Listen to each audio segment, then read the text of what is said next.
Hello বন্ধুরা, তো তোমরা কেমন আছো? নিশ্চয়ই ভালো আছো, আমিও ভালো আছি। আমার ছোট্ট সঙ্গী ব্লগের পক্ষ থেকে তোমাদের সবাইকে জানাই অনেক অনেক ভালোবাসা আর স্বাগতম। তো বন্ধুরা, তোমরা পুরো ভিডিওটা দেখতে থাকো আর আমার সঙ্গে থাকো। আই হোপ তোমাদের এই ভিডিওটা অনেক ভালো লাগবে। চা is the secret of my energy. চা খাবিটা আবার কি জিনিস? ছোট কাপে খাবি না বড় কাপে খাবি সেইটা জিজ্ঞাসা করবা। আমরা 5 টাকা চা খাওয়ার জন্য 5 মাইল ট্রাভেল করে যেতে পারি। বৃষ্টি পড়তেছে, 1 কাপ চা খাই।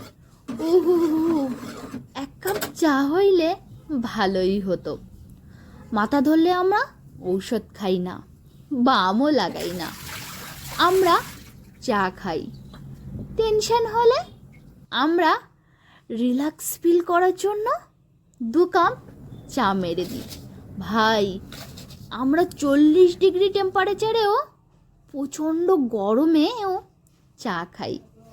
ফিলিংস অফ চা খাও, মুড অফ চা খাও, ফিলিংস হ্যাপি চা খাও, ডিপ্রেশন ফিপ্রেশন সব দূর হয়ে যায় শুধুমাত্র 1 কাপ চা।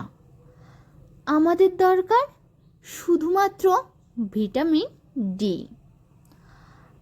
আমাদের চায়ের না নেই। চা ইজ ভালোবাসা, চা ইজ ইমোশন। চা ছাড়া আমরা কিছুই ভাবতে পারি না। আর চা ছাড়া আমার পরাণ তো কিছুই চায় না। তো বন্ধুরা, তোমাদের এই ভিডিওটা কেমন লেগেছে? যদি ভালো লাগে তো আমার চ্যানেলটা সাবস্ক্রাইব করে দিও আর একটা লাইক দিও। তো এখানেই আমি আমার ভিডিওটি শেষ করছি। তোমরা সবাই ভালো থেকো, সুস্থ থেকো আর প্রতিদিন চা খেও। Tata, bye bye.